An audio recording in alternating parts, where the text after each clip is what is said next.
Hey guys, and welcome back. Today we're going to do a review of the Samsung Series 7 Chronos, and this is the 17-inch version of the laptop. Also, this was in 2012, mid-2012, late 2012 was when it was made, and I'm finally getting around to a review of it now. It's been a long time coming, so let's get started.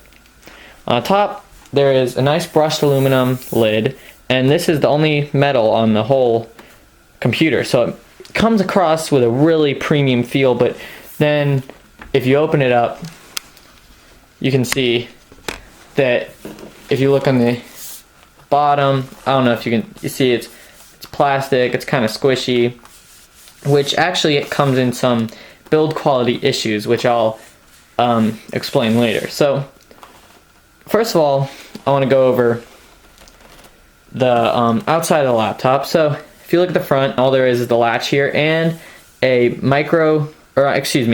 full-size SD card slot right here that comes with a nice holder for it. It's not a thing I see in all laptops, although in many I see them. That just, keeps it from getting dusty if you don't have a SD card in there. So that's right in the front. Position isn't quite as good as it could be if it were on the sides with some of the other ports. I feel like it would be easier to access, especially when it's in your lap. But all in all, it's not bad. Okay, on the right side, these are both USB 2.0 ports, which is kind of disappointing, but I mean, they're nice that they're on the right side and the left side. There's two on the left side that you can use for, these are just if you want to plug in a keyboard or, any other peripherals that don't need that high-speed connection. Then on the left side, there's two more that you can use for, like external storage for high speed. This is a CD and DVD player. It does not play Blu-rays, which is kind of upsetting for a laptop of this quality, but this high-end range. But I mean, to me it's not necessary, but that might be a deal breaker for you if you want to play Blu-rays. So then if we look around on the back, it's all there is the hinge. And then coming to this side is where we have all of our ports. Here is a Kensington lock slot. This is the power slot port. Excuse me. This is an Ethernet port, which has a little flap down because this laptop is so thin, it can't actually fit a full-sized Ethernet port in here. So Samsung has this little innovative design here. Considering it's made out of plastic, I don't use Ethernet. I only use Wi-Fi, so I don't pop this in and out much. I imagine if you keep it like this, you'll be fine. But if you use it a lot, it does feel like it could break. So something to keep in mind if you're looking at this and you use Ethernet. Right here we have a VGA out port. Once again, because it's so thin, it kind of sticks out at the bottom. HDMI out. These are the two USB 2.0 ports. 3.0 ports that you can use for connecting storage and other things, whereas the other side would be used for mice. This is a display out port. And over here we have a integrated 3.5mm audio and microphone headphone jack. Kind of annoying that it's integrated because there's a lot of compatibility issues. Just recently I was trying to get a headset to work with these, and I realized I was having to buy, I would either have to buy an adapter or work with only ones available with an integrated port. Now, on the bottom, there's not much. There's these vent holes here and here. And right here is the only user upgradable part of the laptop. The rest of it is sealed in. Samsung doesn't want you upgrading it. I've seen people upgrade it, but it's dangerous. You probably don't want to do that.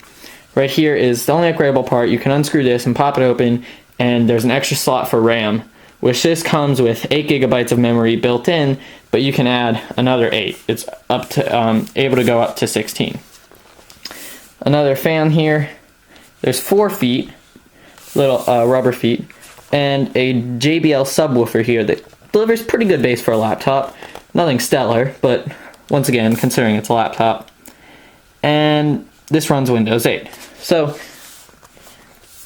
now let's open it up, take a look at the keyboard and the inside of the machine. So let's see if we can zoom in a little bit on the keyboard there. Okay, now just looking at the keyboard, you can see up top here, up front here, we have a big plastic trackpad with integrated buttons on each side. Probably one of the weakest parts of this computer is the trackpad. I would say I definitely prefer to use a mouse to this. The buttons are extremely mushy. They're just, and they kind of sink in on the sides here. It makes me feel like it could break any moment. I actually had another model that I got, and the trackpad was sunk down, and I had to return it and get a new one. So that's just something to keep in mind if you're, like me, very particular about the way things feel on your laptop. This bothers me a lot. And then looking at the keyboard, a pretty nice keyboard with a full QWERTY, a row of function keys up top here. You got the full-size keyboard here. Very nice keyboard. The space bar is my only issue with it. It is kind of mushy and doesn't always click space, which is bothersome.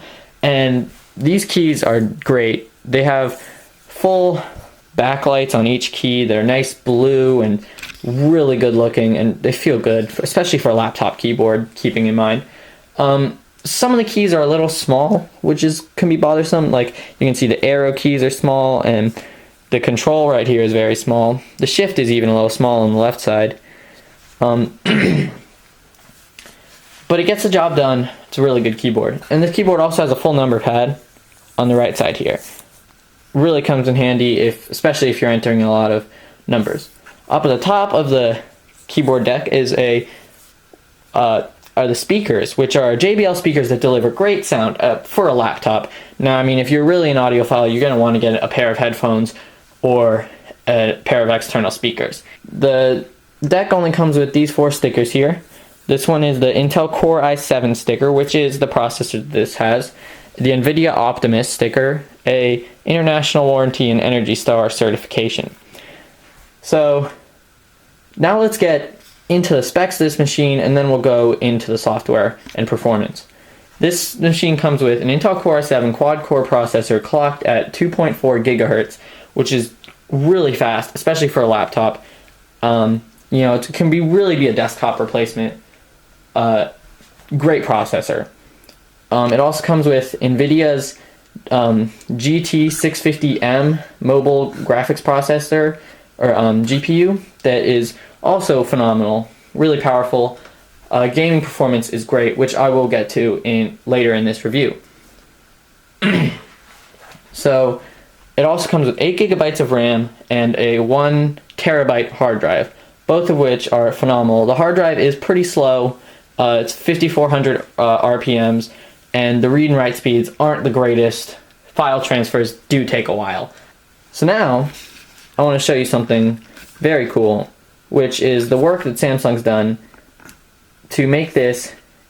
One thing that compensates for that slow hard drive is they have an 8 gigabyte SSD, which they use their software called Express Cache, that to speed up the boot times and the load times of some of your most frequently used programs on here. So if you can see, this is running Windows 8, so it also has the Windows 8 quick boot times. I'm pressing the button now, so you see the light comes on. That means it's powering up, and you can see the really quick boot times, which is just something I think should be shown in this laptop.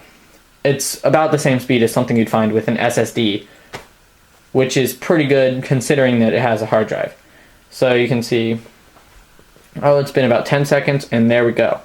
Now let's get into the software and performance.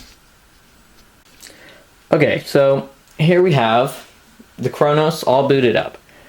It runs full Windows 8 Pro, so that means you get this Metro version, all these Metro apps, and you get the desktop apps, and they all run fine, obviously considering that this thing has an Intel Core i7 processor. So I'm not going to go much into the Windows 8 interface.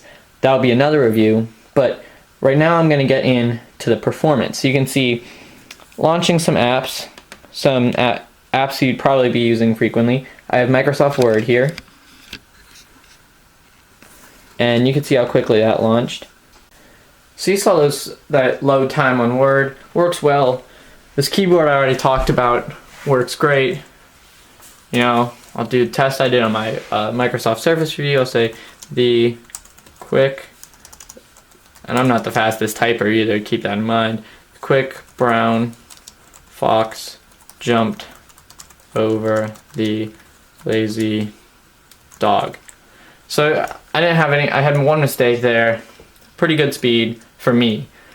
And I don't think this is going to be hampering your typing experience if you need to type a lot in a day. Now,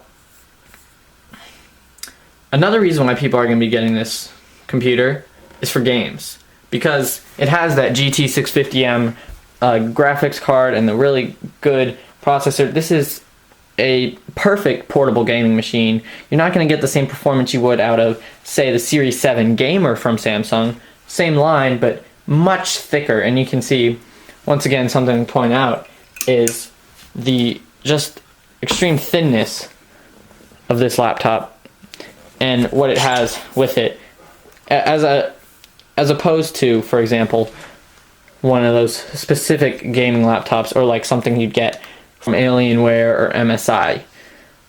So, okay, sorry about that. I closed the lid. I had to log back in. Didn't want you guys to see my password. So now I'm going to open up Steam and hop into Fallout New Vegas, which is a really fun game that I've been playing a lot recently. So I'm going to give you some performance on that, and I'm going to cut the video here and be right back to you when I have the game loaded up. So here I have Fallout New Vegas, fun game I've been playing recently, like I said, and you can see it's running pretty well. I have it running right now in the high settings. That's out of low, medium, high, and ultra high. So pretty good, running at 1080p, which is the native resolution of this laptop. And up in the right hand corner I have Fraps running, telling me I'm getting about 38, 39, 40 frames per second, and this is unplugged. Now remember, with Intel's Turbo Boost, you can get quite a few more frames per second depending on the game when you have it plugged in. I've seen in some games like Minecraft, I've seen frames of 20 more while using the Turbo Boost. Some games like this one I haven't noticed much of a difference. Maybe I'll get about 2 or 3 frames more, and now you can see I'm up in the 50s in frames. Now I'm gonna pause the video and see if I can get to a battle scene, an action scene. Alright, so here I have, once again, Fallout New Vegas running. I was just trying to get a place where I can fight someone. I couldn't find any intense people to fight, but you can see it's still running at 50 frames per second. I don't have too much action going on right now, but believe me when I say that this computer will handle many modern games pretty well. You might have to turn the settings down for more modern games than this. For example, for Skyrim or Far Cry 3 or maybe Battlefield 3. Those kind of games, you're probably going to have to turn your settings down a little bit. But I'm getting 40 frames per second now at high settings on Fallout New Vegas, which isn't a bad game graphically, but it's not like any of those new games either. Well, that was a look at the Samsung Series 7 Chronos 17-inch laptop. Now, once again, this is different than this 15-inch. The 15-inch has a GT 640M processor, GPU, as opposed to the 650M on here. And it's a big laptop. It's not going to be the most portable thing. It's not going to be like any of the new MacBooks, which it is very similarly spec'd to. Not as portable as those Retina display ones. About the same portability as the ones with the CD drives, the non-Retina ones, which are probably its biggest competitor. In a sense, that's basically what Samsung was trying to compete with when they made this laptop. They needed something that would go with that high-end level of laptop that is a desktop replacement that's powerful enough to do your desktop tasks, which would be gaming, video editing, photo editing, any of those things that require a lot of power, you name it. This is a great laptop for it. It's still pretty portable. Like I've said, I've talked about the sleekness. It is pretty heavy. It's between 6 and 7 pounds. I'm not 100% sure on that, so I'm not going to try and state a number. But it is still portable enough. You can get yourself, like what I have here, a carrying case like this for a 17-inch laptop, and it works just fine. Although I would say, if you really want to be portable, you should look for something else in a smaller screen size. Maybe even the 15-inch Series 7 Chronos is much more portable than this 17-inch. But the 2-inch does make a bigger difference in screen size, as screen resolution's higher. So this has been my review of the Samsung Series 7 Chronos 17-inch version. A great desktop replacement with minor issues in build quality, the plastic at the bottom. Other than that, it's a great laptop, does what you want it to, portable enough if you really need all that power, and it's an affordable price. This laptop is $1,499. You can get it from Best Buy, and I think you can order it straight from Samsung themselves, but I'm not sure. I got this from Best Buy for $1,500. And it's been a great buy. I would recommend it if you need a desktop replacement that's still portable. And unless you want to go and get a MacBook, in which case that means you want either the Mac OS or you want that superior build quality that's going to come with a Mac. Because to get a similarly spec Mac to this, you're going to be paying $500, $600 more. So once again, this was a review of the Samsung Series 7 Chronos 17-inch laptop from mid-2012. And like this video if you liked it. Feel free to leave a comment if you have any questions. I'll try to answer them. And thanks for watching.